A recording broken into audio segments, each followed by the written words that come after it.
இருக்குது என்று வேதம் சொல்லுகிறது. நான் பைபிள் வாசிக்கிட்டே இருக்கும் பொழுது கடவுள் என் கூட பேச ஆரம்பிச்சாரு. மனிதன் மண்ணினால உண்டாக்கப்பட்டிருக்கிறான். இந்த மனிதனுடைய இருதயம் ஒரு குகையை போல இருக்கிறது. இந்த மண் குகையில கர்த்தருடைய சொற்களை 7 தரம் உருக்கி அப்படின்னாக்க எவ்வளவுக்கு எவ்வளவு நீங்க கடவுளுடைய வார்த்தையை உச்சரிக்கிறீங்களோ அவ்வளவுக்கு அவ்வளவு நீங்க கடவுளுடைய வார்த்தையை என்ன பண்றீங்கன்னாக்கா உருக்குறீங்கன்னு அர்த்தம். ஹல்லேலூயா. எத்தனை பேர் இருக்கீங்க? ஆமா, தங்கம் எடுக்கும் பொழுது தங்கம் அநேக உலோகங்களோட கூட ஒட்டி இருக்குமா. ஒட்டி இருக்கிற தங்கத்தை என்ன பண்ணுவாங்கனாக்கா எடுத்துக்கொண்டு சுத்திகரிப்பாங்களாம், ரிஃபைன் பண்ணுவாங்களாம், அதை பியூரிஃபை பண்ணுவாங்களாம், ஹீட் பண்ணுவாங்களாம். ஹீட் பண்ணி தங்கத்தோடு இருக்கிற மற்ற உலோகங்களை பிரித்து அடிச்சுட்டு தங்கத்தை மட்டும் கொண்டு வந்துடுவாங்களாம். ஹீட் பண்ணி அதை பிரிக்கும் பொழுது அந்த தங்கத்தினுடைய தரம் என்ன ஆகுதுனாக்க 24 கேரட், அந்த முழு பியோர் கேரட், பியோர் கோல்டா அந்த தங்கம் மாறக்கூடியதாக இருக்குதா. இப்போ கடவுள் என்று சொன்னாரு, என்னுடைய வசனத்தை ஒரு மனுஷன் எடுத்து அவனுடைய மனதின்ற குகையில போட்டு 7 தரம் உருக்கும்படி. எத்தனை தரங்க? ஆமா, வீட்டில் சாப்பாட்டுக்கு எத்தனை விசில் வைப்பீங்க? எத்தனை விசில் வைப்பீங்க? ஒரு விசில் வைப்பீங்க. கறிக்கு எத்தனை விசில் வைப்பீங்க? எத்தனை? 5 விசில் வைப்பீங்க. சரி, பீஃப் வாங்கினீங்க, எத்தனை விசில் வைப்பீங்க? கொஞ்சம் எக்ஸ்ட்ரா வைப்பீங்க. அப்ப என்ன ஆகணும்? ஒவ்வொரு விஷயத்திற்கும் ஏற்றார் போல அந்த ஹீட் பண்ணக்கூடிய தன்மை என்ன பண்றீங்க? இன்க்ரீஸ் பண்றீங்க. அதே போலதான் உங்க லைஃப்ல நடக்காத சில காரியங்கள் இருக்கு பாத்தீங்களா, அந்த காரியங்களை சூஸ் பண்ணி அந்த காரியங்களை எடுத்து உங்க மனதுக்குள்ள வைத்து அதுக்கு ஏற்ற தேவனுடைய வார்த்தையை உள்ளுக்குள்ள வச்சு நீங்க உருக்க ஆரம்பிக்கணுமா. அப்பனாக்கா எவ்வளவுக்கு எவ்வளவு உருக்குறீங்களோ கடவுளுடைய வார்த்தையை சொல்ல சொல்ல சொல்ல. யோசுவாக்கு சொல்றாரு, இந்த நியாயப்பிரமாண புஸ்தகம் உன் வாயை விட்டு. அப்பனாக்க அவரு கற்றுக் கொடுக்கிறார் கடவுள். இந்த உலகத்திலே ஒரு சிறந்த ஒரு டீச்சர் யாருனாக்கா கடவுள் தான். அவரை போல டீச் பண்ணவே முடியாது. அவர் சொல்றாரு, இந்த நியாயப்பிரமாண புஸ்தகம் உன் வாயை விட்டு புரியாமல் இருப்பதாக. அப்ப என்ன சொல்றானாக்க, ஒரு விஷயம் உன் வாழ்க்கையில நடக்கிற வரைக்கும், அது உனக்கு கிடைக்கிற வரைக்கும் நீ உன் வாயில கடவுளுடைய வார்த்தையை வைத்து அதை சொல்ல சொல்ல சொல்ல நீ என்ன பண்றனாக்க தேவனுடைய வார்த்தையை உருக்க ஆரம்பிக்கிற. நீ எவ்வளவுக்கு எவ்வளவு தேவனுடைய வார்த்தையை உருக்குறியோ அவ்வளவுக்கு அவ்வளவு அந்த தேவனுடைய வார்த்தை இன்னும் பியூரிஃபை ஆகக்கூடியதாக இருக்குது. இன்னும் அது உனக்கு பலன் கொடுக்க கூடியதாக இருக்கிறது. ஹல்லேலூயா. எத்தனை பேர் இருக்கிறீங்க? ஆமா, அந்த வசனத்தை படிக்கும்போது எனக்குள்ள ஒரு மகிழ்ச்சி உண்டாச்சு.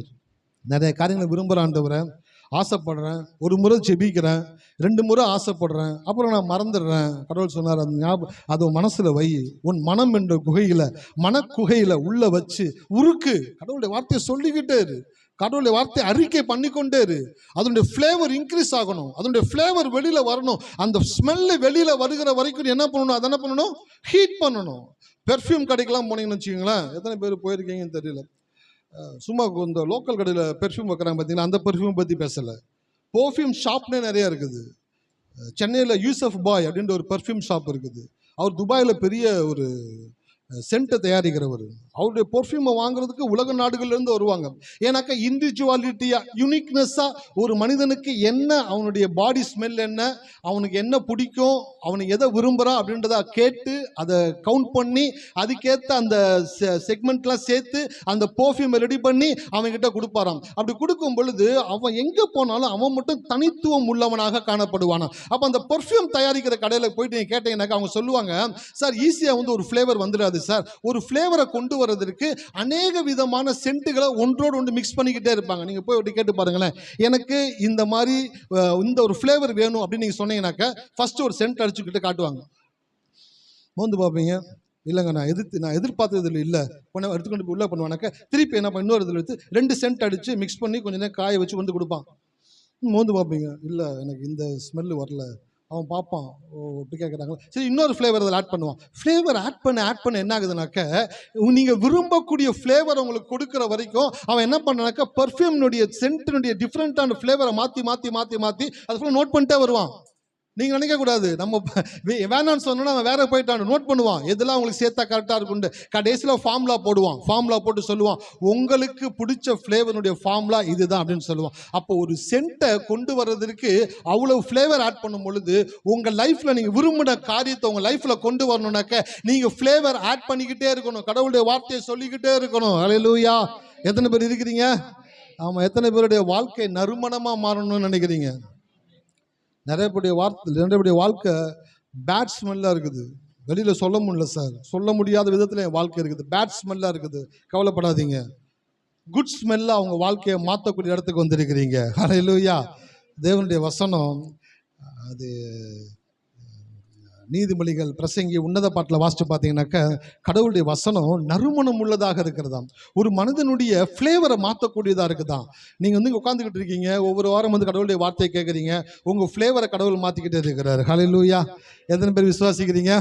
உங்கள் ஃப்ளேவர் மாறிக்கிட்டே இருக்குது, உங்கள் வாழ்க்கையின் தரம் மாறிக்கிட்டே இருக்குது, குட் ஸ்மெல்லுக்குள்ளே போய்கிட்டே இருக்கிறீங்க, உங்களுடைய பெர்ஃப்யூம் லெவல் மாறிக்கிட்டே இருக்குது, சென்டினுடைய லெவல் மாறிக்கிட்டே இருக்குது. நீங்கள் தொடர்ந்து தேவனுடைய ஆலயத்திற்கு வர வர வர உங்களுடைய ஃப்ளேவர் மாற ஆரம்பித்து அநேகர் வந்து முகரக்கூடிய விதத்திலே உங்கள் லைஃபை தேவன் மாற்றக்கூடியவராக இருக்கிறார். ஹல்லேலூயா. அநேகர் விரும்பாத ஒரு நபராக, அநேகர் மூஞ்சி சுளிக்கக்கூடிய ஒரு நபராக, அநேகர் பார்க்காத ஒரு நபராக நீங்கள் இருந்திருக்கலாம். ஆனால் தேவனுடைய ஆலயத்தில் வந்து உட்கார உட்கார உட்கார அந்த ஃப்ளேவர் உங்க மேல இறங்க இறங்க இறங்க இயேசுவை பார்ப்பதற்கு ஜனங்கள் காத்திருந்தாங்களாம். இயேசு படகுல ஏறி இந்த பக்கம் போறாராம், ஜனங்க சுத்தின்னு வராங்களாம். இவர் படகுல போறாரு, ஆனா இவர் படகுல போறது எல்லாரும் படகுல போக முடியாதுன்ட்டு அந்த லேண்டை சுத்திட்டு ஜனங்க ஓடி வர்றாங்களா. அவருடைய முக தரிசனத்திற்காக மக்கள் காத்திருந்தார்களா. நான் சொல்லுகிறேன், உங்க லைஃப்ல உங்களுடைய ஸ்மெல்ல உண்டு பண்ணக்கூடிய சீசனை இன்னைக்கு தேவன் ஸ்டார்ட் பண்ணியிருக்கிறாரு. ஹல்லேலூயா. உங்களுக்கு புகழ்ச்சி, கீர்த்தி, மகிமையை கொடுக்கிற தேவன். வார்த்தையை சொல்லிக்கிட்டே இருங்க, நேரத்தை வீணடிக்காதீங்க. உங்களுக்கு கொடுக்கப்பட்ட நேரங்கள் எல்லாம் வெளியேறப்பட்ட நேரங்கள். ஒவ்வொரு நொடியும் உங்களுடைய வாயில தேவனை துதிக்கிற துதி வந்துகிட்டே இருக்கணும். மனம் இருந்தால் மார்க்கம் உண்டு, துதி இருந்தால் விதி உண்டு. மனம் இருந்தால் மார்க்கம் உண்டு, துதி இருந்தால் விதி உண்டு. சில பேர் இதான் வாழ்க்கை தான், என்னதான் வாழ்க்கை அப்படின்னு வாழ்ந்துட்டு இருக்கீங்க, விதியை நினைச்சு வாழ்ந்துட்டு இருக்கீங்களா. நான் சொல்லுகிறேன், உங்க வாயில துதி வர ஆரம்பிச்சிருச்சுனாக்க உங்க விதியை தேவன் மாற்றக்கூடியவராக இருக்கிறார். ஒரு நைட்ல உங்க லைஃப் மாறிடும். ஹல்லேலூயா. எத்தனை பேர் இருக்கீங்க? ஆமா சார், ஒரு நைட்ல உங்க லைஃப் மாறும் சார். உங்க வாயில துதி ஸ்டார்ட் ஆயிருச்சு அப்படின்னாக்கா தேவன் உங்களுடைய விதியை மாற்றக்கூடியவராக இருக்கிறார். துதிச்சுக்கிட்டே இருங்க, கடவுளுடைய வார்த்தையை சொல்லிக்கிட்டே இருங்க.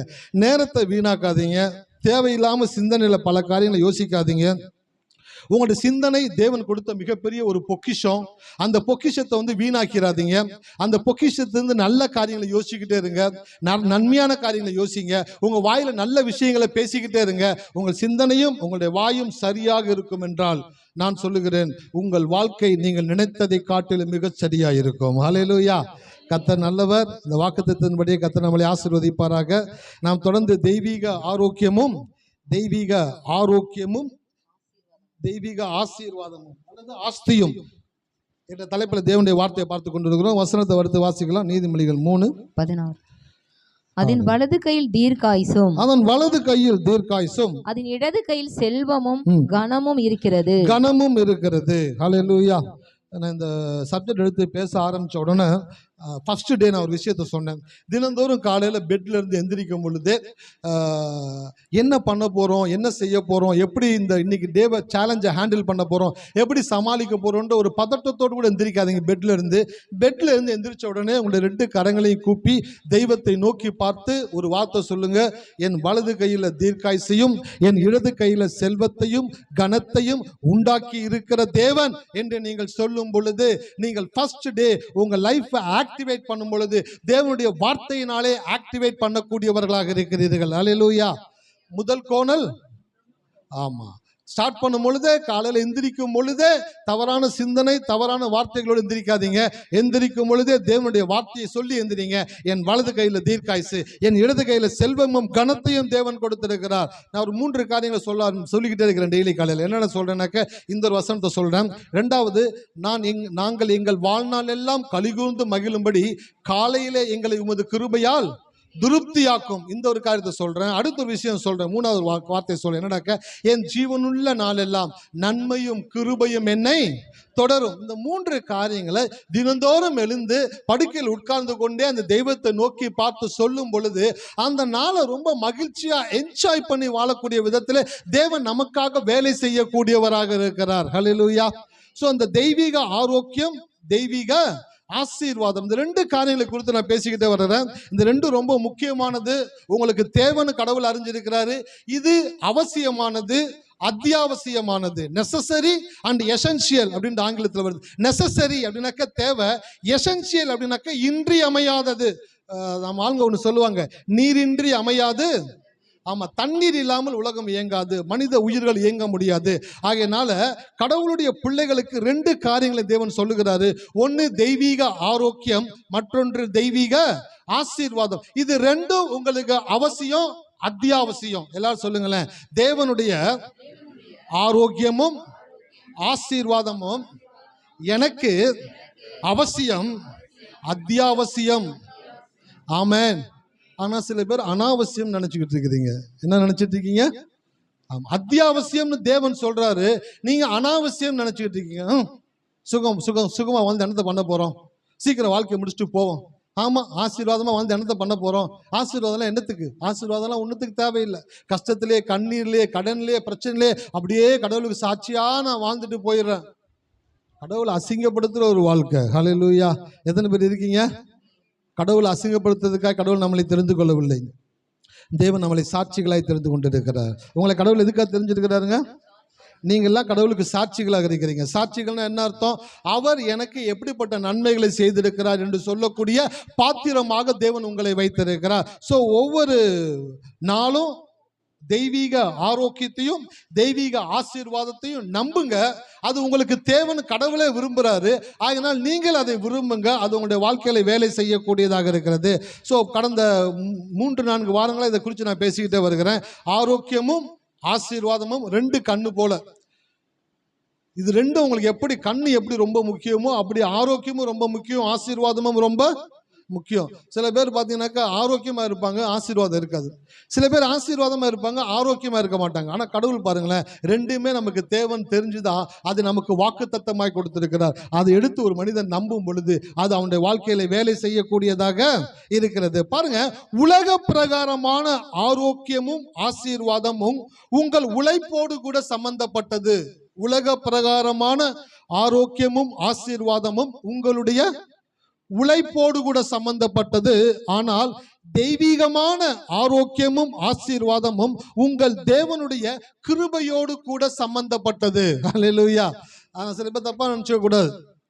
ஆரோக்கியம் ஆசீர்வாதம் பேசுறாரு, நம்ம பலவீனத்தில் இருக்கிறோம், நம்ம கடனில் இருக்கிறோம், எப்படி நம்ம வாழ்க்கை மாறும், நம்ம என்ன எக்ஸசைஸ் பண்ணணும், எப்படி நம்ம ஆரோக்கியத்தை கொண்டு வரணும், எப்படி நம்ம வேலை பார்க்கணும், எப்படி வருமானத்தை ஈட்டணும் அப்படின்ட்டு உலக பிரகாரமான காரியங்களை மக்கள் சிந்திக்கிறாங்க. ஆலயத்துக்குள்ள வந்துட்டீங்கன்னாக்கா அறிவை பயன்படுத்தக்கூடாது. ஹல்லேலூயா. எத்தனை பேர் இருக்கீங்க? ஆமாம், ஏவாள் அறிவை பயன்படுத்தினாங்க, அதனால தான் பாவத்துக்குள்ளே போனான். கடவுளுடைய பிள்ளைங்களை ஆகிட்டீங்கன்னாக்கா நீங்கள் அறிவை பயன்படுத்தவே கூடாது. எப்படி இப்படி பண்ணலாமா, அப்படி பண்ணலாமா, அதை செய்யலாமா, இதை செய்யலாமா, இப்படி பண்ணலாம், அப்படி. அது ஃபுல்லாக உலகம் சம்பந்தப்பட்டது, உலக காரியங்கள், அறிவு சம்பந்தப்பட்டது. அறிவை சார்ந்து இருக்காதீர்கள். உங்களை படைத்த தெய்வத்தை நீங்கள் சார்ந்து இருக்கும் பொழுது அறிவை சம்பந்தமுடையவர்களை காட்டிலும் உங்களை 1000 மடங்கு தேவன் ஆசீர்வதிக்க கூடியவராக இருக்கிறார். ஹல்லேலூயா. எத்தனை பேர் இருக்கிறீங்க? ஆபிரகாம்லாம் இன்றைக்கு ஒரு விசுவாசத்தின் தகப்பன்னு பேசிக்கிட்டு இருக்கிறோம். ஒரு தேசத்தையே ஆபிரகாமுக்கு கொடுத்தாரு. ஆபிரகாம் ஒரு அறிவுல சிந்திக்கும் பொழுது வாழ்க்கையில ஒரு பெரிய காரியத்தை செய்யவே இல்லை. எப்ப அறிவை கடந்து தன்னை படைத்தவரை நம்ப ஆரம்பித்தானோ அப்பொழுதுதான் கிருபை வேலை செய்ய ஆரம்பித்தது. ஹல்லேலூயா. ஒரு மிக முக்கியமான ஒரு சத்தியத்தை பேசிக்கிட்டு இருக்கிறேன். உங்க அறிவை சார்ந்து இருக்கிற வரைக்கும் கிருபை வேலை செய்யாது.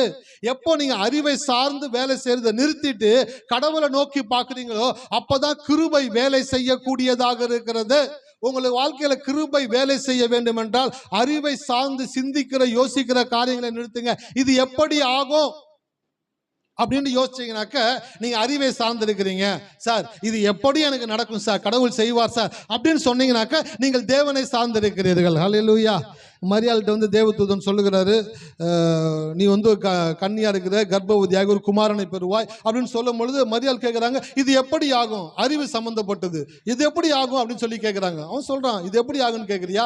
கடவுள் எப்படிப்பட்டவன்றதை அவனுக்கு சொல்றேன், அது புரிஞ்சிச்சுனாக்கா இது எப்படி ஆகுன்றது உனக்கு புரிஞ்சிடும். உன்னதமானுடைய பலன் உன்மேல் நிழலிடும், உன் கர்ப்பத்தில் உண்டாகிறது பரிசுத்தம் உள்ளது, அது தேவனுடைய குமாரன் எனப்படும் அப்படின்னு சொன்ன உடனே அடுத்த ஒரு வார்த்தை சொல்றா, நான் ஆண்டவருடைய வார்த்தைக்கு. அதான் சார், எப்ப கிருபை வேலை செய்யும் சொல்றேன்? அறிவை சார்ந்து இருக்கிற வரைக்கும் கிருபை வேலை செய்யாது. அறிவை நீங்கள் உங்கள் வாழ்க்கையில நிறுத்தும் பொழுதுதான் கிருபை உங்கள் வாழ்க்கையில வேலை செய்யக்கூடியதாக இருக்கிறது. அப்போ நீங்க எப்படி ஆரோக்கியமா இருப்பீங்க, நீங்க எப்படி ஆசீர்வாதமா இருப்பீங்க அப்படின்றத குறித்து யோசிக்காதீங்க. நான் ஆரோக்கியமா இருப்பேன், ஆசீர்வாதமா இருப்பேன், அது என் தேவன் கொடுத்த நன்மையான ஆசீர்வாதம், வாக்கு தத்தம் என்று சொல்லி நீங்கள் நம்பும் பொழுது கிருபை வேலை செய்ய ஆரம்பிச்சிடும். ஹல்லேலூயா. வாழ்க்கையில ஒண்ணு கத்துக்குங்க. கிருபை உங்க வாழ்க்கையில வேலை செய்ய ஆரம்பிச்சிருச்சுனாக்க உங்களுடைய வம்சத்திலேயே சந்ததியிலேயே யாரும் பார்க்காத ஆரோக்கியத்தையும் யாரும் சம்பாதிக்காத சம்பாத்தியத்தையும் தேவன் உங்களுடைய கரத்துல கொண்டு வந்து கொடுக்கக்கூடியவராக இருக்கிறார். அதனாலதான் கிருபையை நம்புங்க. தாவீது சொல்லுகிறார், என் ஜீவனுள்ள நாளெல்லாம் இப்படி சொல்றான் பாருங்க. ரசிச்சிருக்கான், வாழ்க்கையை ருசிச்சிருக்கிறான் கடவுளுடைய வார்த்தையை. நான் சொல்லுகிறேன், உங்க வாழ்க்கையில கிருபை வேலை செய்கிற நாட்கள் இது. ஹல்லேலூயா. அதான் ஃபர்ஸ்டே ஆவியானவர் பேசிட்டாரு. இது உங்களுடைய சீசன். என்னதுங்க? இது உங்களுடைய சீசன். உங்க லைஃப்ல உங்களுக்கு வர வேண்டிய நன்மைகளை எல்லாம் கொண்டு வருகிற சீசன்ல வந்திருக்கிறீங்க. இப்ப கடவுளுடைய கிருபையை நம்ப ஆரம்பிங்க. மைண்ட்ல வச்சு பெரிய லெவலில் யோசிச்சுட்டே இருக்காதீங்க. இது எப்படி நடக்கும், இது எப்படி முடியும், அது எப்படி நடக்கும், அவங்க தருவாங்களா, இவங்க செய்வாங்களா, இவங்க கொடுப்பாங்களா, இந்த நேரங்களை எல்லாம் நீங்கள் வீணாக்கி கொண்டு இருக்கிறீர்கள் என்று நான் சொல்லுகிறேன். நீங்கள் எப்படி நடக்கும் என்று யோசிக்கிற நேரங்களை தவிர்த்து என் தேவன் இதை எப்படியும் செய்வார் என்ற நிலைக்கு கடந்து வாருங்கள். அப்பொழுதுதான் கிருபை உங்களுக்கு வேலை செய்யும். ஹல்லேலூயா. விசுவாசம் ஒரு வேலைக்காரனை போல இயேசு கற்றுக் கொடுத்தார். விசுவாசம் ஒரு வேலைக்காரனை போல. வேலைக்காரனை நீங்க வேலை வாங்கணும். ஹல்லேலூயா. எத்தனை பேர் இருக்கீங்க? சில பேர் யோசிக்கிறாங்க, நாங்களே வேலைக்காரங்க, நாங்க போய் யார சார் வேலை வாங்க போறோம்? என்னுடைய ஓனர் வீட்டில் ஓனர் அம்மா இருக்கிறாங்க, ஓனருடைய ஒய்ஃபு வேலை வாங்குறதுல பயங்கரமானவங்க. கரெக்டாக வேலை வாங்கிக்கிட்டே இருப்பாங்க. அப்பா கூட்டிட்டியாமா, இந்த கூட்டிக்கிட்டு இருக்கம்மா, கூட்டி பெருக்கி அந்த மூலையில தள்ளி வாரி டப்பால போடுவான். இங்கே வாப்பா, அவன் பாப்பா. ஏன்னா கூட்டி பெருக்கி கொஞ்சம் எந்திரிச்சு நெளிப்பு விடுறதுக்குள்ள கூப்பிடுறாங்களே. இந்த ஜன்னல்லாம் துடைப்பான், ஜன்னல் துடைச்சிட்டே இருப்பான். அவங்க தெரியும், ஒரு ஜன்னல் துடைக்க 2 நிமிஷம், அடுத்த ஜன்னல் துடைக்க 2 நிமிஷம், கரெக்டாக 20 நிமிஷம் ஆகிடும். முடிச்சிட்டியாமா? ஆமா, கடைசி ஜன்னல் துடைச்சிக்கிட்டு இருக்கம்மா, இந்த வந்துட்டம்மா, வாப்பா, இந்த கார் பார்க்கிங் எல்லாம் கூட்டுப்பா. அந்த கார் நான் யோசிப்பேன், வேலை பார்க்குற பசங்கள்கிட்ட கேட்பேன், எப்படி கேட்பாங்க, சார் எப்படின்னே தெரியல சார், அவங்க தீர்க்கதரிசி என்று காண்கிறேன். ஞான திருஷ்டியில பார்ப்பாங்க போல. கரெக்டாக அந்த டைம் வந்தோடனே கேட்குறாங்க, இது முடிச்சியா, அது முடிச்சியா. வேலை வாங்குறதுல பயங்கரமான ஒரு ஆளாக இருக்கிறாங்க. கரெக்டு, சம்பளம் கொடுக்குறாங்க, சம்பளத்துக்கு ஏற்ற வேலையை வாங்குறாங்க. ஆனா உங்களுக்கு கடவுள் விசுவாசம் என்ற ஒரு வேலைக்காரனை கொடுத்திருக்கிறார். ஹல்லேலூயா. எத்தனை பேர் இருக்கீங்க? ஆமா, நிறைய பேருக்கு அந்த வேலைக்காரனை பயன்படுத்தவே தெரியல. வேலைக்காரனை வெள்ளைக்காரன் போல வீட்டில் உட்கார வச்சுட்டு இவங்க இறங்கி அவ்வை சண்முகம் மாதிரி வேலை பார்த்துட்டு இருக்கிறாங்க. டக்க டக்க டக்க டக்க டக்க டக்க டக்க டக்கு பெருக்கிறது, கூட்டுறது, சமைக்கிறது, துவைக்கிறது, காய போடுறது, எல்லா வேலையும் பண்ணிக்கிட்டு இருக்கிறாங்க. இது எப்படி நடக்கும், அது எப்படி நடக்கும், வீட்டுக்காரருக்கு எப்படி வேலை கிடைக்கும், எப்படி வருமானம் கிடைக்கும், பிள்ளைங்க எப்படி படிக்க போறாங்க, என்ன செய்ய போறாங்க. வேலைக்காரன் வெள்ளைக்காரன் போல உட்காந்துருக்கான் சேர்ல. இவங்க இறங்கி அவ்வை சண்முகி மாதிரி வேலை பார்த்துக்கிட்டு இருக்கிறாங்க. இந்த மாலை வேலை நான் சொல்றேன், உங்க வேலைக்காரனை வேலை வாங்க கற்றுக்கொள்ளுங்கள். ஹல்லேலூயா. வேலை வாங்க, வேலைக்காரனை வேலை வாங்க கற்றுக்கோங்க. வேலைக்காரன் எப்படி திரும்ப வேலை வாங்க முடியும்? உட்கார்ந்த இடத்துல இருந்தே வேலை வாங்கணும். ஹல்லேலூயா. அப்போ தேவனுடைய சமூகத்தில் போய் உட்காருங்க. எஜமானியா இருந்தா, எஜமானனா இருந்தா உங்களுடைய ஸ்தானத்தில் போய் உட்காருங்க. உங்க ஸ்தானம் என்ன தெரியுங்களா? தேவனுடைய பிரசன்னம் உங்களுடைய ஸ்தானம். ஹல்லேலூயா. கடவுளுடைய பிரசன்னம் உங்களுடைய ஸ்தானம். ஜபத்துல போய் உட்கார்ந்தீங்கன்னாக்கா உங்க ஸ்தானத்துல உட்கார்ந்துட்டீங்க. இப்போ உங்க ஜபத்துல உங்களுடைய காரியங்களை நீங்கள் அறிக்கை செய்ய ஆரம்பியுங்கள். ஆண்டவரே, உம்முடைய கிருபையினாலே என் வீட்டுக்காரருடைய வருமானம் இப்படி இருக்கிறதற்காய் நன்றி ஆண்டவரே. டிக்ளேர் பண்ணுங்க அந்த இடத்துல உட்கார்ந்து. ஆண்டவரே, என் பிள்ளை படிக்காம இருக்குது, நான் சொல்லுகிறேன் இயேசுவின் நாமத்தினாலே என் பிள்ளை நன்றாய் படிக்கக்கூடிய எல்லா ஞானத்தையும் என் தேவன் கொடுக்கிறதற்காய் நன்றி. வேலை வாங்குங்க. உங்களுடைய வேலைக்காரனை வேலை வாங்குவதற்கான இடம்தான் தேவனுடைய பிரசன்னமாகிய ஜெப அறை. ஹல்லேலூயா. எத்தனை பேர் இருக்கிறீங்க? சில நாட்களை கர்த்தர் ஜெபத்தை குறித்து என்கிட்ட பேசிக்கிட்டே வர்றாரு. ஜெபம் ரொம்ப அற்புதமான ஒரு விஷயம். ஜெபம் குடாப்பு போடுறது அப்படின்னு நிறைய பேர் கேள்விப்பட்டிருக்கீங்களா? குடாப் அப்படின்ற வார்த்தைக்கு என்னன்னாக்கா, மதுரை பக்கம்லாம் இந்த வாழைக்காய் இல்லை மாங்காய் இதெல்லாம் வாங்கிட்டு வந்து என்ன பண்ணுவாங்கனாக்க, புகை மூட்டை மாதிரி போட்டு அது உள்ளே வச்சிருவாங்க, கொளுத்தி உள்ளே வச்சிருவாங்க. நைட்டு வச்சுட்டாங்கனாக்க அடுத்த நாள் காலைல பார்த்தீங்கன்னா இது என்ன ஆகுங்க, காய் பழமாயிடும். இப்போ என்ன பண்றாங்கன்னா கல் வச்சு பழுக்க வைக்கிறாங்க, கெமிக்கல். சாப்பிடும் போதே தெரிஞ்சுது நம்மளுக்கு, ஐயோ இது கெமிக்கல் வச்சு பண்ணியிருக்காங்கன்னு சொல்லிட்டு. ஆனால் குடாப்புனாக்க புகை போட்டு என்ன பண்ணுவாங்கனாக்க அந்த காயை வந்து பழமாக்குவாங்க. சில பேர்லாம் வந்து நாதஸ்வரம் வாசிச்சு வாழைத்தார என்ன ஆக்குறாங்க, வாழைத்தார நான் வாழைத்தாரில் நின்று வாசிச்சு அதை பழமாக்கிடுறாங்க. நான் சொல்றேன், நீங்க கடவுளுடைய பிள்ளைங்க, உங்களுக்கு ஒரு பெரிய ஒரு மகத்துவத்தை தேவன் கொடுத்துரு. என்ன தெரியுங்களா? ஜெபம் என்ற மகத்துவமான ஒன்று. ஜெப அறையிலே போய் நீங்கள் உட்கார்ந்து நீங்கள் ஜெபிக்கும் பொழுது நீங்கள் உங்கள் வாழ்க்கையிலே பழுக்காமல் இருக்கிற, காயா இருக்கிற, கனியாமல் இருக்கிற காரியங்களை கனிய செய்யக்கூடிய ஆற்றலை தேவன் உங்கள் ஜெபத்திலே கொடுத்திருக்கிறார். ஹல்லேலூயா. எத்தனை பேர் இருக்கீங்க? ஆமா. 30 நாள் வரைக்கும் ராஜாவை தவிர வேற யாரையும் வணங்க கூடாது அப்படின்ட்டு சட்டம் போடுறாங்க. ராஜாவுக்கு அடுத்த ஸ்தானத்தில் இருக்கிறார் தானியேல். கையெழுத்து வைக்கப்பட்ட போதிலும், அதை அறிந்த பொழுதிலும் அவர் தன் வீட்டுக்குள் பிரவேசித்து பலகனி திறந்திருக்க தான் முன்பு செய்து வந்தபடியே 3 வேளையும் இஸ்ரவேலின் தேவனை நோக்கி ஸ்தோத்திரம் பண்ணி ஜெபம் பண்ணினார். நான் சொல்றேன், என்ன ஒரு தைரியம் ஒரு மனுஷனுக்கு. 30 நாள் வரைக்கும் போன் யூஸ் பண்ணக்கூடாது அப்படின்னு சொன்னாக்க நிறைய பேர் பைத்தியம் ஆயிடுவாங்க. என்ன ஆயிடுவாங்க? வருது சட்டங்கள் வரப்போகுது. இன்னும் கொஞ்சம் நாளில் பாருங்க, யூடியூப் கட் ஆகும், ஃபேஸ்புக்கு கட் ஆகும், இன்ஸ்டா, சோஷியல் மீடியாவை ஃபுல்லாக பிளாக் பண்ணுவாங்க. ஏன்னா கொல்ல பயலுக வேலைக்கு போகாமல் ரீல்ஸ் போட்டுக்கிட்டு எதையாச்சும் ஒன்று பண்ணிக்கிட்டு அவனுக்கு கொடுத்த அறிவு, அவனுக்கு கொடுத்த ஆற்றல் எல்லாத்தையும் வீணடிச்சுக்கிட்டு ஏதோ ஒன்று செஞ்சு ஏதோ விதத்தில் சம்பாரிச்சுக்கிட்டு இருக்கிறான். அதை ஃபுல்லாக கட் பண்ணி தூக்க போகிறாங்க. நான் சொல்லுகிறேன், 30 நாள் வரைக்கும் நான்வெஜ் சாப்பிடக்கூடாதுன்னு சொல்லியிருந்தா கூட பரவாயில்ல, 30 நாள் வரைக்கும் ஃபாஸ்டிங் இருக்குன்னு சொன்னா பரவாயில்ல. எல்லாருக்கும் வந்து கொஞ்சம் யோசனை இருக்கும். தானியேல்கிட்ட சொல்றாங்க, 30 நாள் வரைக்கும் யாரும் ராஜாவை தவிர வணங்கக்கூடாது அப்படின்னு சொன்ன உடனே சரி கேட்டுட்டு போறான். சார் உடனே ஸ்டார்ட் பண்றான். சார் என்ன ஸ்டார்ட் பண்றான்னாக்க ஸ்தோத்திர பாட்டை ஸ்டார்ட் பண்றான், துதியை ஸ்டார்ட் பண்றான், ஜெபத்தை ஸ்டார்ட் பண்றான், கடவுளை உயர்த்தி கடவுளை ஆராதிக்கிறான். அப்படி ஆராதிக்கும் பொழுது நான் சொல்லுகிறேன், அவன் அந்த ஜெபத்திலே உட்கார்ந்து தெய்வத்தை நோக்கி பார்த்து ஆராதிக்கும் பொழுது, அவன் ஆராதிக்கும் பொழுதே சிங்க கபியில் இருக்கிற எல்லா சிங்கங்களுக்கும் என்ன ஆயிருச்சு? சீக்கு வந்துருச்சுன்னு சொல்றேன் நான். அவன் ஜெபத்தை முடிச்ச உடனே பிடிச்சிட்டானுங்க. சார் பாருங்க சார், ராஜா உங்களை அவமானப்படுத்துற மாதிரி செஞ்சிருக்கான், இவனை சிங்க கபில போட்டே ஆகணும். தூக்கி சிங்க கபில போடுங்க மாட்டாங்க. சிங்க கபில போட்டான். ராஜா நைட் ஃபுல்லா தூங்கவே இல்லை. ஐயோ ஒரு சரியான ஒரு ஆளை போய் தூக்கி போட்டோம்டான்னு சொல்லிட்டு அடுத்த நாள் காலையில சூரியன் உதிக்கும் பொழுது வேகமா ராஜா வர்றாரு. கபிகிட்ட வந்து என்ன கேட்கிறாரு?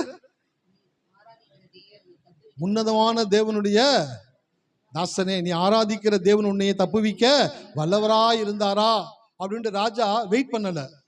ராஜா சொல்லி முடிச்ச உடனே சவுண்டு வெளியில வருது, ராஜாவே நீர் வாழ்க. அந்த சத்தத்தை கேட்ட உடனே ராஜாவோட இருதயம் மகிழ்ந்துச்சா. தானியேல் இல்லப்பா, தானியேல் இருக்கிறான்பா, அவன் போகலப்பா, அவன் இருக்கிறான்பா. அந்த ஒரு மகிழ்ச்சி உண்டாகிறது. நான் சொல்லுகிறேன், நீங்கள் உங்கள் ஜெபத்தில் போய் உட்காரும் பொழுதுதான் நடக்காத காரியங்களையும், இதுவரை நடக்காத காரியங்களையும் உங்கள் வாழ்க்கையில தேவன் செய்யக்கூடியவராக இருக்கிறார். ஹல்லேலூயா. சிங்க கபில அதுக்கு முன்பாக போட்ட எல்லாரும் சிங்கம் சாப்பிட்டுச்சு. தானியேலுக்கு அப்புறம் அவனை மாட்டி விட்ட நபரையும் மனைவி பிள்ளைகள் எல்லாத்தையும் கொண்டு போய் கெபிக்குள்ள போடுறாங்களாம். கெபிக்குள்ள போடுறதுக்கு முன்னாடியே சிங்கங்கள் பாய்ந்து அவருடைய எலும்புகளை நொறுக்குச்சான். இப்ப பாருங்க சிங்கம் எவ்வளவு பசியில் இருந்திருக்குன்னு சொல்லிட்டு. ஆனால் தானியேலை மாத்திரம் ஒன்றும் பண்ணவில்லை. நான் சொல்லுகிறேன், இந்த மாலை வேளையிலே உங்களுடைய ஜெபம் உங்களுக்கு கொடுத்த மிகப்பெரிய ஆயுதமாக இருக்கிறது. இருப்பு ஆயுதம் மழுங்களாய் இருக்க அதை ஒருவன் தீட்டாமல் போனால் அதிக பலத்தை பிரயோகம் பண்ண வேண்டியதாகுமே. ஆகையால் ஒரு காரியத்தை செவ்வையாய் செய்வதற்கு ஞானமே பிரதானம். நான் சொல்லுகிறேன், உங்களுடைய ஜெபம் உங்களுடைய ஆயுதமாய் தேவன் கொடுத்திருக்கிறார். ஹல்லேலூயா. எத்தனை பேர் இருக்கிறீங்க? எத்தனை பேர் பிரேயர் லைஃபை மறுபடியுமா வந்துட்டு ரீஸ்டோர் பண்ண போறீங்க? கடவுள் இன்னைக்கு உங்ககிட்ட பேசிட்டு இருக்கிறார். உன் பிரேயர் லைஃபை ரீஸ்டோர் பண்ணு, மறுபடியும் கட்டி எழுப்பு. அது உனக்கு நான் கொடுத்த ஆயுதம். அந்த ஆயுதத்தை நீ சும்மா வச்சுட்டு நீ வாழ்க்கையில கஷ்டப்பட்டு கொண்டே இருக்கிற உன் ஜெப லைஃபை மறுபடியும் ஸ்டார்ட் பண்ணுன்னு கடவுள் சொல்லுகிறார். ஹல்லேலூயா. எத்தனை பேர் இருக்கிறீங்க? உங்கள் ப்ரேயர் லைஃப் ரொம்ப இம்பார்ட்டண்டான ஒன்று உங்கள் கிறிஸ்தவ லைஃபுக்கு. உங்கள் வெற்றி வாழ்க்கைக்கு ஜெப வாழ்க்கை முக்கியமானது. உங்கள் ஜெபத்தை மறுபடியும் புதுப்பிங்க. மறுபடியும் தேவனுடைய சமூகத்தில் உட்காருங்க. தேவனை நோக்கி பாருங்க. தேவனை நோக்கி செபியுங்க. அந்த உங்களுக்கு விசுவாசம் என்ற வேலைக்காரனை வேலை வாங்க கற்றுக்கொள்ளுங்க. நீங்கள் சொல்லுகிறதை அப்படியே நடக்கும்படியான ஆற்றலை தேவன் உங்களுடைய வாயிலை கொடுத்திருக்கிறார். ஹல்லேலூயா. எத்தனை பேர் இருக்கிறீங்க? ஆமா, நான் சொல்லுகிறேன், தெய்வீக ஆரோக்கியம், தெய்வீக ஆசீர்வாதத்தையும் தேவன் உங்களுக்கு சொந்தமாய் கொடுத்திருக்கிறார். ஒரு வசனத்தை வாசிங்க, வேகமாக கடந்து போகலாம். 2 கொரிந்தியர் 6ஆம் அதிகாரம் 13, 14, 15, 16.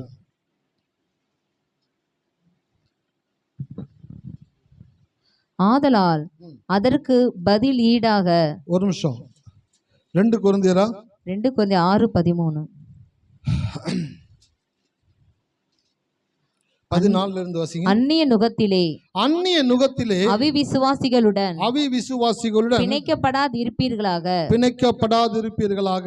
நீதிக்கும் அநீதிக்கும் சம்பந்தம் ஏது? ஓகே. ஒளிக்கும் இருளுக்கும் ஐக்கியம் ஏது? கிறிஸ்துவுக்கும் பேலியாளுக்கும் இசைவேது? அவிவிசுவாசியுடனே விசுவாசிக்கு பங்கேது? தேவனுடைய ஆலயத்துக்கும் விக்கிரங்களுக்கும் சம்பந்தம் ஏது? நான் அவர்களுக்குள்ளே வாசம் பண்ணி அவர்களுக்குள்ளே உலாவி அவர்கள் தேவனாயிருப்பேன், அவர்கள் என் ஜனங்களாய் இருப்பார்கள் என்று தேவன் சொன்னபடி நீங்கள் ஜீவனுள்ள தேவனுடைய ஆலயமா இருக்கிறீர்களே. ஆமென். ஹல்லேலூயா. இந்த 3 வசனங்கள் எல்லாத்துக்கும் தெரியும். ஆனால் இன்னைக்கு இதுல இருந்து சில காரியங்கள் இடத்துல காட்ட போகிறேன். நீங்க ஏன் தெய்வீக சுகத்தை பெற முடியாம இருக்கிறீங்க? தெய்வீக சுகம் உங்களுக்குரியது. நீங்கள் சுகமாக இருக்க வேண்டும், ஆசீர்வாதம் இருக்க வேண்டும் தேவன் விரும்புகிறார். ஆனா உங்களால ஆரோக்கியமாகவும் ஆசீர்வாதமாகவும் இருக்க முடியல. ஏன் இருக்க முடியல அப்படின்றத இன்னைக்கு நான் காட்ட போகிறேன். ஏன் இருக்க முடியல அப்படின்னாக்க, உங்களுடைய பெர்ஸ்பெக்டிவ் தப்பான நபர்களோடு கூட உங்களுடைய கண்ணோட்டம், உங்களுடைய பழக்கம், உங்களுடைய வழக்கம், உங்களுடைய ஐக்கியம், உங்களுடைய சம்பாஷணை, உங்களுடைய ஃபெலோஷிப் எல்லாம் எப்படிப்பட்டவங்களோட இருக்குது அப்படின்றத வேதம் காட்டக்கூடியதாக இருக்குது. 14ஆம் வசனம் சொல்லுது பாருங்க, அந்நிய நுகத்திலே அவிவிசுவாசிகளுடன் பிணைக்கப்படாதிருப்பீர்களாக. எப்போ நம்ம லைஃப்ல ஆரோக்கியத்தையும் ஆசீர்வாதத்தையும் மிஸ் பண்றோம் அப்படின்றதுக்கான முதல் வார்த்தையை சொல்றாங்க, அந்நிய நுகத்திலே அவிவிசுவாசிகளுடன் பிணைக்கப்படாதிருப்பீர்களாக. அவிவிசுவாசிகள் என்ற வார்த்தைக்கு என்னன்னாக்க, நான் பிலீவர், அன்பிலீவர் அப்படின்னாக்க கடவுளை அறியாத மக்கள். அல்லேலூயா. இன்னைக்கு பாருங்களேன், நம்ம கடவுளை அறிந்த மக்கள் சர்ச்சில் வரும்போது கடவுளை அறிந்த மக்களோடு கூட பழகுறோம், பேசுகிறோம். ஒரு விதமான ஃபீல் உண்டாகுது, ஒரு ப்ளஷர் உண்டாகுது, ஒரு ஃப்ளேவர் கிடைக்குது நம்மளுக்கு, காட்ஸ் பிரசன்ஸை ஃபீல் பண்ணுறோம். ஆனால் இதை முடிச்சுட்டு வெளியில் போன உடனே நான் பிலீவர்ஸ், கடவுளை அறியாத மக்களோடு தான் நம்ம அதிகமான ஒரு ஐக்கியத்தில் இருக்கிறோம், தொடர்பில் இருக்கிறோம், பேச்சில் இருக்கிறோம். அப்படி அவர்களோடு கூட அதிகமாய் பிணைக்கப்படும் பொழுது என்ன நடக்குதுனாக்க, உங்களுடைய ஸ்பெஷல்னஸை நீங்கள் இழக்கக்கூடியவர்களாக இருக்கிறீர்கள். அதான் எழுதிட்டு வந்திருக்கிறேன், who you are saved and healed. நீங்கள் யார் அப்படி என்றால், நீங்கள் சுகமாக்கப்பட்டு முத்திரை போடப்பட்டவர்களாக இருக்கிறீர்கள். ஆனால் உங்களுடைய பழக்க வழக்கங்கள் யாரோடு கூட இருக்கிறது என்பதை வைத்துதான் நீங்கள் ஆரோக்கியத்திலும் ஆசீர்வாதத்திலும் நிலைத்திருக்கக்கூடியவர்களாக இருக்கிறீர்கள். முதல் வார்த்தை சொல்லுது, அந்நிய நுகத்திலே அவிவிசுவாசிகளுடன் பிணைக்கப்படாது இருப்பீர்களாக. வார்த்தைக்கு என்னன்னாக்க, 2 மாடு வச்சு போட மாட்டு வண்டி பார்த்துருக்கீங்களா? எத்தனை பேர் பார்த்துருக்கீங்க? சரி, ஓகே. அந்த 2 மாடு வச்ச வண்டியில பார்த்தீங்கன்னாக்க, ஃபர்ஸ்ட் ஒரு மாடு பழக்கப்பட்ட மாடா இருக்கும், இன்னொரு மாடு பழக்கப்படாத மாடா இருக்கும். ஏன்னா அதை ட்ரெயின் பண்ணணுமே அப்படின்னு என்ன பண்ணுவாங்கனாக்கா, ஃபர்ஸ்ட் பழக்கப்பட்ட மாடு ஒரு பக்கமும் பழக்கமே படாத ஒரு மாடு இன்னொரு பக்கமும் மாட்டிடுவாங்களாம். நுகத்துல மாட்டி வண்டியில பூட்டின உடனே இப்போ இந்த வண்டியை எடுத்துட்டு ரொம்ப தூரம் போக முடியாது. ஏன்னா பழக்கப்பட்ட மாடு கரெக்டா போகும், பழக்கப்படாத மாடுக்கு தெரியாது. டப்புன்னு கால் தட்டினா கீழே விழுந்துடும், வண்டியும் சாஞ்சிரும். இப்போ ரொம்ப பொறுமையா அந்த மாட்டு வண்டியை நடத்த ஆரம்பிப்பானா. அந்த மாடு பழக்கம் இல்லாத மாடு என்ன பண்ணுனாக்க, பழக்கப்பட்ட மாட்டினுடைய கால் அடிகளை பார்த்துக்கிட்டே இருக்குமா. அது எப்படி கால் எடுத்து வைக்குது, 1 2 1 2 ஸ்பீடு இன்க்ரீஸ் பண்ணும்போது இது ஸ்பீடு இன்க்ரீஸ் பண்ணுமா, ஸ்பீடை ஸ்லோ பண்ணும்போது அதுவும் ஸ்பீடை ஸ்லோ பண்ணுமா. அப்போ எப்படி அந்த மாடு நடக்குது? இந்த மாட்டுக்காரன் அந்த கயரை வேகமாக போடுறதுக்கு ஒரு பக்கம் போடுறான், ஸ்லோவாக போடுறதுக்கு ஒரு பக்கம் போடுறான், பிரேக் அடிக்கிறதுக்கு ஒரு பக்கம் போடுறான். இது எல்லாம் அந்த மாடு என்ன பண்ண, பழக்கப்படாத மாடு பழக்கப்பட்ட மாட்டோடு கூட சேர்ந்து அதை கற்றுக்கொள்ள ஆரம்பித்து கொண்டே இருக்குமா. கற்றுக்கொண்ட பிற்பாடு தான் அந்த மாட்டை வைத்துக்கொண்டு நீண்ட தூர பிரயாணத்தை அவன் என்ன பண்ணுவானுக்கா பிளான் பண்ணக்கூடியவனா இருப்பானா. அப்படிதான் இன்னைக்கு நம்ம என்ன பண்றோம் அப்படின்னாக்க, நாம அவிசுவாசிகளுடனே பிணைக்கப்பட்டு இருக்கிறோம். அப்படின்னாக்க கடவுளை அறியாத மக்களுடைய வார்த்தைகளை கேட்கிறோம், கடவுளை அறியாத மக்கள் சொல்லுகிற காரியங்களை சிந்தனைகளை வைக்கிறோம், அவங்க சொல்ற காரியங்களை யோசிக்கிறோம், அவங்க சொன்ன விஷயங்களை சிந்திக்கிறோம், அவங்க சொன்ன காரியங்களை மனதில் நிரப்புறோம். அவங்களோடு சேர்ந்து இருக்க இருக்க என்ன ஆகுதுனாக்க உங்களுடைய ஸ்பெஷல்னஸ், உங்களுடைய சூப்பர் நேச்சரை நீங்க என்ன பண்றீங்கன்னாக்க இழக்க ஆரம்பிக்கிறீர்கள். ஹல்லேலூயா. கழுத தெஞ்சு, ஆமா, அந்த மாதிரியா இருக்கக்கூடாது. பட்டுப்புழு பட்டாம்பூச்சியாய் மாறுகிற இனங்கள் நீங்கள்லாம் பட்டுப்புழுவாக இருந்து பட்டாம்பூச்சியாய் மாறுகிற ஜாதி, கழுதியாக இருந்து கட்டெரும்பாய் போகிற மக்கள் கிடையாது. ஆகினால உலக மக்களோடு கூட இருக்கக்கூடிய பேச்சுவார்த்தைகளை நீங்கள் எப்போ குறைக்க ஆரம்பிக்கிறீங்களோ அப்பதான் நீங்க ஆரோக்கியத்திலும் ஆசீர்வாதத்திலும் வளரக்கூடியவர்களாக இருப்பீங்க. அடுத்த ஒரு வார்த்தை போட்டு எடுத்து வாசிச்சு பாருங்க. நீதிக்கும் அநீதிக்கும் சம்பந்தம் எது? நீங்க யாருங்க? எல்லாரும் என்ன பாருங்களேன், நீங்க யாரு? ஆமா, நீங்களா நீதிமானா? இயேசு ரத்தத்தினால கழுவப்பட்டீங்களா? உங்க மேல பரிசுத்த ஆவியானவர் இருக்கிறாரா? உங்கள நீதியின் புஸ்தகத்தை கொடுத்திருக்கிறாரா? நீங்க நீதிக்கும் அநீதிக்கும் சம்பந்தம் ஏதுங்க? ஆங்கிலத்தை சூப்பரா வருது. What is the fellowship between the riches and unrighteous? என்ன ஃபெலோஷிப் இருக்குது, என்ன சம்பந்தம் இருக்குன்னு கேட்கிறேன் நான். உலகத்துல நடக்கிற ஒருத்தனுக்கு ஒரு விஷயம் நடந்துச்சுனாக்கா அது உங்களுக்கு நடக்கணும்னு அவசியம் நினைக்கிறீங்களா? சார் நீங்களாம் வேற ஆளு சார், நீங்க நீதி சார். உங்கள் மேல ஒரு நீதியின் கிரீடம் இருக்கிறது, உங்கள் மேல் நீதியின் சால்வை இருக்கிறது, உங்கள் மேல் நீதிமான் என்ற நாமம் இருக்கிறது. உங்களுக்கு இயேசு கிறிஸ்துவுடைய நீதி கொடுக்கப்பட்டிருக்கிறது. ஹல்லேலூயா. அப்ப நீதிக்கும் அநீதிக்கும் சம்பந்தம் ஏது? உலகத்துல இருக்கிற ஒருத்தனுக்கு நடக்கக்கூடிய பாதிப்பு, வியாதி, பலவீனம், சுகவீனம், நோய், வலி, வேதனை, மரணம், இப்படிப்பட்ட காரியங்கள் உங்களுக்கும் அவனுக்கு நடக்கிறது போலவே நடக்கும் என்று நீங்கள் ஒரு நாளும் மனதிலே சிந்திக்க கூடாது. ஹல்லேலூயா. எத்தனை பேர் இருக்கீங்க? அதுதான் கோயிலுக்கு வரணும். ஏன் கோயிலுக்கு வர்றீங்க? கோயிலுக்கு வந்தாதான் சொல்லுவோம் உங்களுக்கு, அவங்க வேற நீங்க வேற. அவங்க உலகத்தான், நீங்க தேவனுடைய பிள்ளை. அவங்க அநீதியானவர்கள், நீங்கள் நீதிமான்கள். ஆகையினால வேதம் சொல்லுகிறது நீதிக்கும் அநீதிக்கும். அடுத்து ஒரு வசனம் போட்டிருக்கு பாருங்க. நீங்களா யாருங்க? நீங்களா யாரு? எல்லாரும் சொல்லுங்களேன், நான் ஒளி, நான் ஒளி, நான் ஒளி. ஆமென். ஒளிக்கும் இருளுக்கும் ஐக்கியம் ஏது? ஐக்கியம் என்னதுங்க? கனெக்ஷன். என்ன கனெக்ஷன் இருக்கு அப்படின்ட்டு பவுல் எழுதுகிறாரு. ஒளிக்கும் இருளுக்கும் என்ன கனெக்ஷன் இருக்குது பாருங்க. இப்போ ஒளி இருக்குது, இங்க இருள் இருக்குதா? இப்ப நான் ஒளியை அமிச்சிட்டேன்னு வச்சுங்களேன், என்ன வந்துடும்? இது இருந்தா அது இருக்காது, இது இருந்தா அது இருக்காது. அப்போ ரெண்டுக்குமான கனெக்ஷன் ஒண்ணுமே கிடையாது. ஏதாச்சும் ஒண்ணுதான் இருக்கும். நான் சொல்லுகிறேன், நீங்கள் ஒளியாக இருக்கிறபடினாலே நீங்கள் இருளில் இருக்கிற மக்களோடு கூட உங்களுக்கு இருக்கக்கூடிய ஃபெலோஷிப்பை நீங்க எப்போ துண்டிக்கிறீங்களோ அப்பதான் நீங்கள் ஆரோக்கியமாகவும் ஆசீர்வாதமும் உங்க லைஃப்ல வாழ. யோசிச்சேன், பைபிள் வாசிச்சு செய்தி எடுத்துட்டு இருக்கும் பொழுது, ஏன் ஆண்டவரே மக்களுடைய வாழ்க்கையில தெய்வீக ஆரோக்கியம் வேலை செய்ய மாட்டேங்குது? ஏன் தெய்வீக ஆசீர்வாதம் வேலை செய்ய மாட்டேங்குது? கடவுள் அழகா பேசினாரு. அவங்க யாருன்ற எண்ணமே இல்லாமல் இருக்கிறாங்க, அவங்க யாருன்றதை உணராமல் இருக்கிறாங்க, அவங்க எப்படிப்பட்டன்றதை தெரியாமல் இருக்கிறாங்க. அவங்களுக்கும் உலகத்தாருக்கும் ஒன்றாவே நடக்கும்னு நினச்சிக்கிட்டு இருக்கிறாங்க. உலகத்தானுக்கு எப்படி நடக்கிறதோ அதே போல அவங்களுக்கும் நடக்கும்னு நினச்சிக்கிட்டு இருக்கிறாங்க. ஆனால் ஒரு மனிதன் கடவுளை அறிந்து கொண்ட பிற்பாடு அவர் ஒரு பெரிய தீர்மானத்திற்குள்ளே வரணும். என் லைஃப்பில் உலகத்தில் நடக்கிறவனுடைய வாழ்க்கையில் நடக்கிற தீமையான காரியங்கள் என் லைஃப்பில் நடக்காது. காரணம், நான் மீட்கப்பட்டு இருக்கிறேன். ஹல்லேலூயா. அடுத்த வசனம் வாசிங்க. கிறிஸ்துவுக்கும் பேலியாளுக்கும் இசைவேது, அவிசுவாசியுடனே விசுவாசிக்கு பங்கேது, தேவனுடைய ஆலயத்துக்கும் விக்கிரகங்களுக்கும். ஆமா, நான் அவர்களுக்குள்ளே உலாவி வாசம் பண்ணி அவர் தேவனாய் இருப்பேன், அவர்கள் என் என்று தேவன் சொன்னபடி நீங்கள் ஜீவனுள்ள தேவனுடைய. எல்லாம் சொல்லுங்களேன், நீங்களா யாருங்க? ஆமா, நீங்க எல்லாம் ஜீவனுள்ள தேவனுடைய ஆலயமாக இருக்கிறீர்கள். சில தினங்களுக்கு முன்பாக வேதத்தை வாசிக்கிட்டே இருக்கும் பொழுது உள்ளத்துக்குள்ள அப்படியே கடவுள் பேச ஆரம்பிச்சார். என்னன்னாக்க, பைபிளில் இருக்கிறத எப்போ ஒரு மனுஷன் அப்படியே நம்புறானோ அப்பதான் அவன் வாழ்க்கையில வேதத்தில் சொல்லப்பட்ட காரியங்கள் அப்படியே நடக்கும். ஹல்லேலூயா. ஆனா நம்ம என்ன பண்றோம்னாக்கா ஃபில்டர் பண்ணிக்கிட்டே வருகிறோம். ஃபில்டர் பண்ணி வடிகட்டி சில விஷயங்களை மாத்திரம் நம்ம லைஃப்ல நடக்கும், சில விஷயங்கள் நமக்கு நடக்காது அப்படின்ற ஒரு எக்ஸ்ட்ரீம் லெவலுக்கு போயிட்டீங்க. ஆனால் நீங்க எப்போ பைபிள்ல சொல்லப்பட்டதை அப்படியே நம்புறீங்களோ, எப்படி பைபிள்ல சொல்லப்பட்டதை வாழ்க்கையில் நடக்கும்னு நம்புறீங்களோ, அவர்களுக்கு மாத்திரம்தான் வேதத்தில் சொல்லப்பட்ட காரியங்கள் அப்படியே நடக்கக்கூடியதாக இருக்கிறது. ஹல்லேலூயா. நீங்கள் எல்லாம் ஜீவனுள்ள தேவனுடைய கடவுளுடைய ஆலயம் வந்துட்டு அழகா இருக்குமா அலங்கோலமா இருக்குமா? கேட்கல. எப்படி இருக்கும்? தேவனுடைய ஆலயம் எப்படி இருக்கும்? ஆமா, இது கடவுளுடைய ஆலயம். எப்படி இருக்கு? உங்க வீடு எப்படி இருக்கு?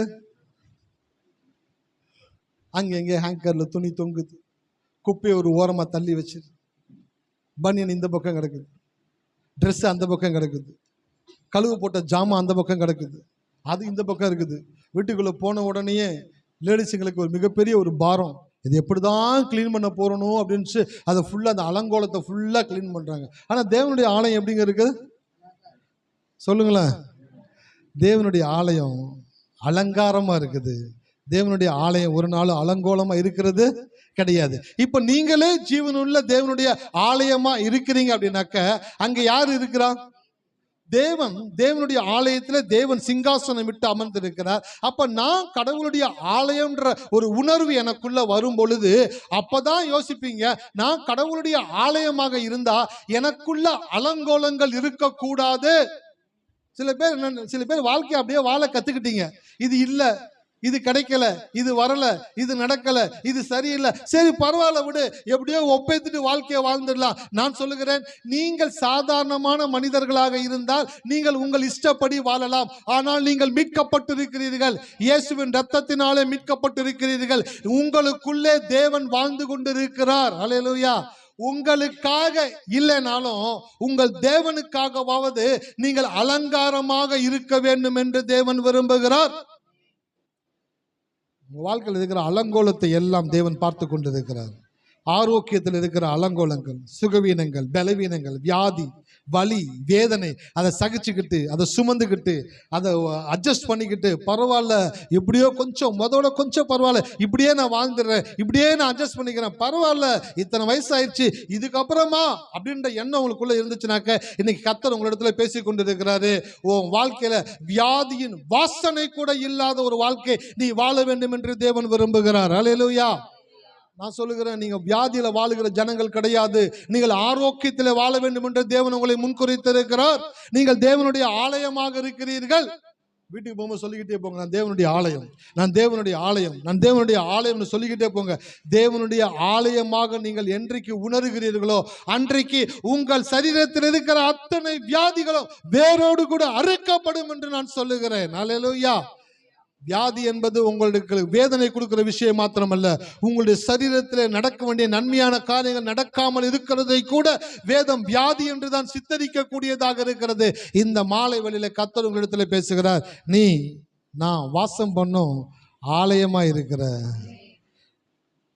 ஒருவன் தேவனுடைய ஆலயத்தை கெடுத்தால் அவனை தேவன் கெடுப்பார். தேவனுடைய ஆலயத்தை கெடுக்கிற ஒரே ஆள் யாருனாக்க பிசாசு மாத்திரம்தான். அந்த பிசாசு என்ன பண்ணுவானாக்க உங்களுடைய மனதில் வந்து, உங்களுடைய காதில் வந்து, இந்த பலவீனத்தில், இந்த வியாதியில், இந்த சுகவீனத்தில், இந்த வலியில், இந்த வேதனையில் அப்படியே பொறுத்துக்கிட்டே வாழு, இதுக்கெல்லாம் மருந்து கிடையாது, எத்தனையோ டாக்டர் நீ பார்த்துட்ட, இதுக்கப்புறம் சுகமாக நினைக்கிறியா, இதுக்கப்புறம் சரியாக நினைக்கிறியா, அதெல்லாம் நான் வாய்ப்பே கிடையாது, இதை அட்ஜஸ்ட் பண்ணி வாழ்க்கையை வாழ கற்றுக்கோ அப்படின்னு உங்க காதில் வார்த்தையை போட்டுக்கிட்டே இருக்கிறான். பார்த்தீங்களா? அதுதான் தேவனுடைய ஆலயத்தை கெடுக்கிற ஒரு விஷயம். இங்கு இயேசு உங்களோடு கூட பேசிக் கொண்டிருக்கிறார், நீ என் தகப்பன் வாசம் செய்யும் ஆலயமாக இருக்கிறாய். ஹல்லேலூயா. அதனால தான் இயேசு இந்த பூமியில வாழ்ந்த பொழுது ஆண்டவருடைய தேவனுடைய ஆலயத்திற்கு போனாரு. அங்கே புறா விற்கிறவங்க, காசுக்காரர்கள்லாம் என்ன பண்ணாருங்க? சலாம் போட்டாரா? சாட்டை எடுத்தாரு. சலாம்லாம் போடல, சாட்டையை கையில் எடுத்தார். எடுத்து உரின்னு உரிக்கிறாரு.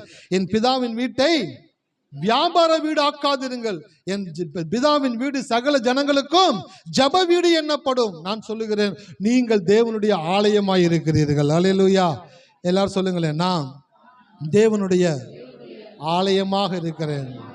இந்த ஒரு வார்த்தை போதும் சார், இந்த ஒரு வார்த்தை போதும் சார். உங்களை ஜப ரூமில் போயிட்டு உங்கள் ஜப அறையில் உட்காந்து கண்களை மூடி தெய்வத்தை நோக்கி பார்த்து ஒரே ஒன்று சொல்லுங்கள், நான் உங்களுடைய ஆலயம் ஆண்டவரே, நான் உங்களுடைய ஆலயமாக இருக்கிறேன். அப்படின்னாலே பலவீனங்கள் எனக்கு இருக்காது, சுகவீனங்கள் எனக்கு இருக்காது, வியாதி எனக்கு இருக்காது, வலி எனக்கு இருக்காது, குறைவு எனக்கு இருக்காது, தாழ்ச்சி எனக்கு இருக்காது. என் தேவனுடைய ஆலயமாய் நான் இருக்கிறபடினாலே நான் அலங்கோலமாக அல்ல, நான் அலங்காரமாக இருப்பேன். அல்லேலூயா. நான் அலங்கோலமாக அல்ல. எல்லாரும் சொல்லுங்களேன், நான் அலங்கோலமாக அல்ல, அலங்காரமாக இருப்பேன். ஆமென். எனக்காக ஒரு சின்ன ஒரு விஷயம் பண்ணுங்க. வீட்டுக்கு போயிட்டு கொஞ்ச நேரம் கண்களை மூடி ஆண்டவருடைய சமூகத்தில் உட்காருங்க. சில பேர் சொல்றாங்க, எங்க வீட்டில் ஜெப அறையே கிடையாது சார். பரவாயில்ல, 3 செவுரு இருக்கு, அந்த பக்கம் இருக்குதுங்களா, மூளை செவுரு இருக்குதுங்களா, அந்த செவுத்து ஓரமாக போய் நின்றுக்குங்க. நின்றுக்கிட்டு கொஞ்சம் நேரம் கண்களை மூடி தெய்வத்தை நோக்கி பார்த்து சொல்லுங்க, அப்பா நான் உங்களுடைய ஆலயமாக இருக்கிறேன். மற்றவங்க என்னை பார்க்கும் பொழுது மகிமை வெளிப்படணும்ப்பா. மற்றவங்க என்னை பார்க்கும் பொழுது உங்களுடைய வல்லமை வெளிப்படணும், மகிமை வெளிப்படணும், மகத்துவம் வெளிப்படணும், ஆச்சரியப்படக்கூடிய விதத்தில் என் வாழ்க்கை இருக்கணும் ஆண்டவரே. நான் உங்களுடைய ஆலயமாக இருக்கிறபடினாலே நான் பலவீனத்திலும் சுகவீனத்திலும் வியாதியிலையும் நான் இருக்க மாட்டேன். அதை நான் வெறுக்கிறேன் ஆண்டவரே. நீங்கள் எனக்குள்ள வாசம் பண்ணுகிறபடினாலே நான் தெய்வீக ஆரோக்கியத்தோடு கூட தான் இருப்பேன் என்று சொல்லி சுவர்புறமாய் திரும்பி உங்கள் அப்பா கிட்ட பேசுங்க. ஹல்லேலூயா.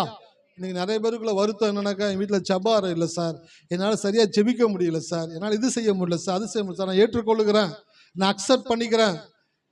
நானும் வளர்ந்து வந்த நாட்களில் கிடையாது, எனக்கும் சின்ன வீடு தான் இருக்கும். எங்கள் அம்மா, எங்கள் அப்பா, நான் 3 பேர் தான் அந்த வீட்டில் இருப்போம். எங்கள் அம்மா அப்பா வேலை பார்த்துட்டு வந்து படுக்கும்போது ரொம்ப சிரமமாக இருக்கும். அதனால் நான் என்ன பண்ணுவேன்னாக்கா, வீட்டை விட்டு வெளியில் வந்துடுவேன். வெளியில் வந்து தெருவில் நடந்துக்கிட்டே இருப்பேன். எங்கெங்க தெருவில் நடந்து ஜெபம் பண்ணிக்கிட்டே இருப்பேன். கர்த்தாவே, வானத்தை அண்ணாந்து பார்த்து தகப்பன்னு சொல்லி அவர் நோக்கி பார்த்து ஜெபிச்சுக்கிட்டே இருப்பேன். வேதத்தில் ஒரு மனுஷனை குறித்து தெரியும், எசேக்கியா ராஜா. எத்தனை பேர் படிச்சிருக்கீங்க? ஆமாம். அவன் யாருங்க? ராஜா, எசேக்கியா ராஜா. அந்த ராஜா என்ன பண்ணா, ஏசாயா தீர்க்கதரிசி வந்து சொல்றான், நீர் பிழைக்க மாட்டீர், மரித்து போவீர், உன் வீட்டு காரியங்களை ஒழுங்குபடுத்தும் என்று கர்த்தர் சொல்லுகிறார். நான் இல்லப்பா, நீ வேற என் தலையை எடுத்துட போற, அவர் சொல்லியிருக்கிறாரு அப்படின்னு சொல்லிட்டு போயிட்டான். போன உடனேயே, இப்போ அந்த ஜெப ரூமை ரெடி பண்ணுங்கப்பா, அதை கிளீன் பண்ணுங்க, அதை கொஞ்சம் சுத்தம் பண்ணி வைங்க, நான் ஜெபிக்க போறேன் அப்படின்னு சொல்லலை.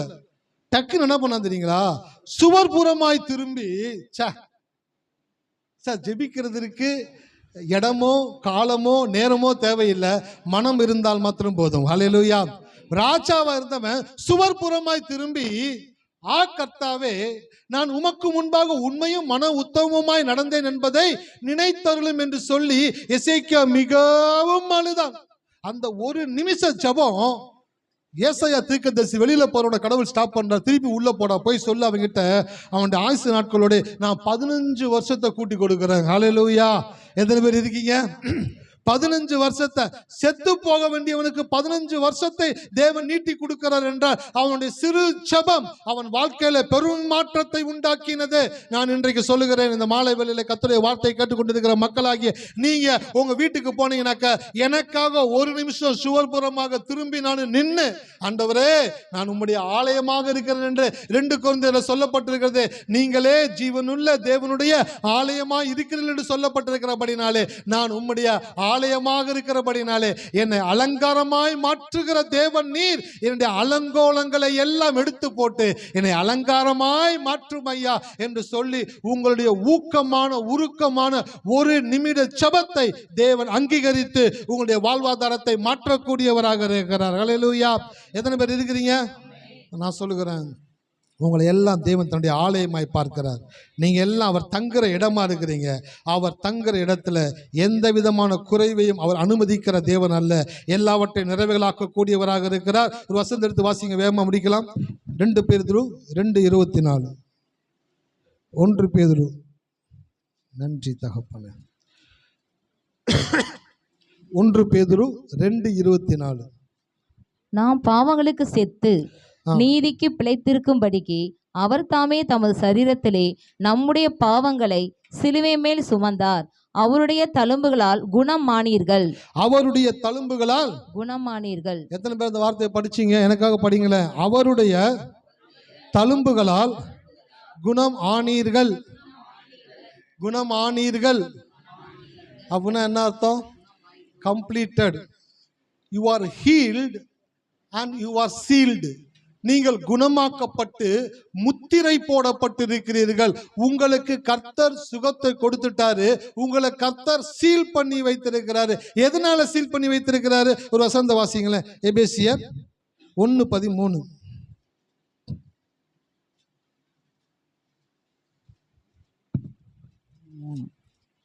நீங்களும் உங்கள் இரட்சிப்பின் சுவிசேஷமாகிய சத்திய வசனத்தை கேட்டு விசுவாசிகள் ஆனபோது வாக்குத்தத்தம் பண்ணப்பட்ட பரிசுத்த ஆவியால் அவருக்குள் முத்திரை போடப்பட்டீர்கள். ஆமென். ஹல்லேலூயா.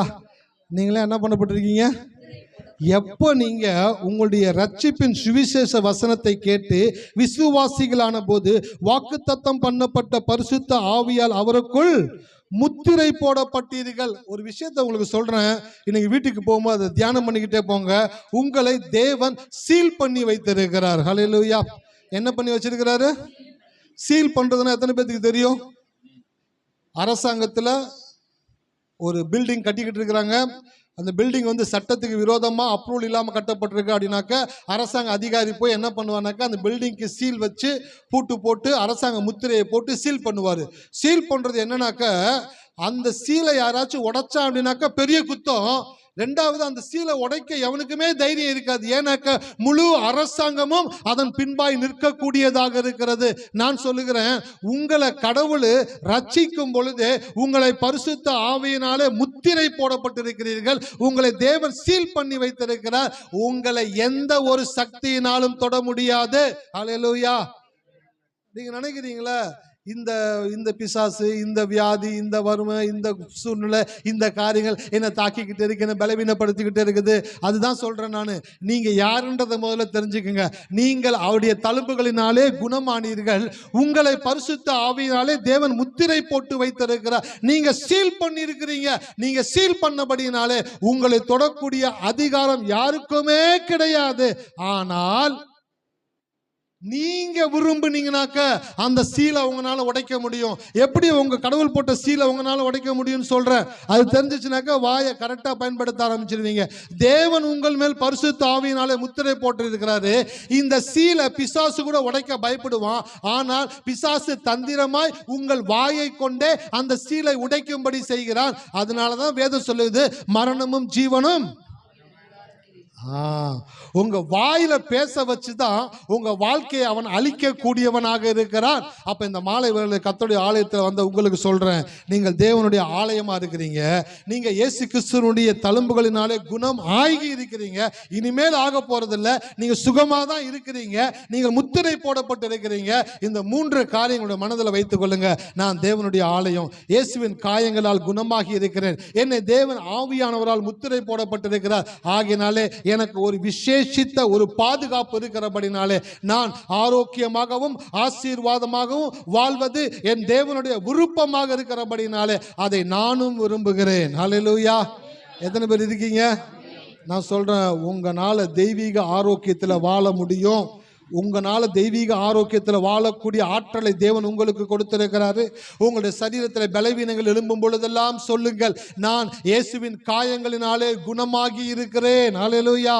Confess constantly, I am healed and sealed.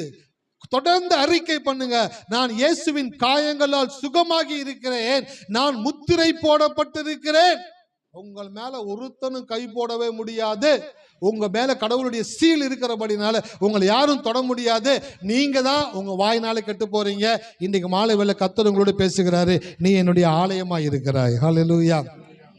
எனக்கு ரொம்ப மகிழ்ச்சியாக இருக்குது. இன்னும் கொஞ்சம் நேரம் விட்டால் கூட நான் பிரசங்கம் பண்ணுவேன். நான் கடவுளுடைய ஆலயமாக இருக்கிறேன்ற ஒரு உணர்வு எனக்குள்ளே வந்துருச்சுனாக்க, எனக்குள்ளே கடவுள் வாழ்கிறான்ற உணர்வு வந்துருச்சுனாக்க, நான் ஆரோக்கியமாக இருக்கிறத விரும்புவேன், நான் ஆசீர்வாதமாக இருக்கிறத விரும்புவேன், நான் அநேகருக்கு உதவி செய்கிறத விரும்புவேன், நான் தேவனுக்காக எழுந்து பிரகாசிக்கிற விளக்கு தண்டாக இருக்க விரும்புவேன். இந்த மாலை வேளை கர்த்தர் இடத்துல பேசி கொண்டிருக்கிறார். இனி என்னுடைய ஆரோக்கியத்திலையும் என்னுடைய ஆசீர்வாதத்திலையும் வாழும்படியாய் தெரிந்து கொள்ளப்பட்ட மகன் நீ என்னுடைய ஆலயமாக இருக்கிற. நான் தங்குற இடம் நீ தான். நான் உனக்குள்ள இருந்தா வியாதி உனக்குள்ள இருக்குமா? உனக்குள்ள வியாதி இருக்கு அப்படின்னாக்க நான் உனக்குள்ள இல்லைன்றதை நீ நம்பிக்கிட்டு இருக்கிறல. நான் உனக்குள்ளதான் இருக்கிறன்றதை நீ எப்ப நம்புறியோ அப்போ வியாதி ஒரு நாள் அந்த இடத்துல இருக்காது.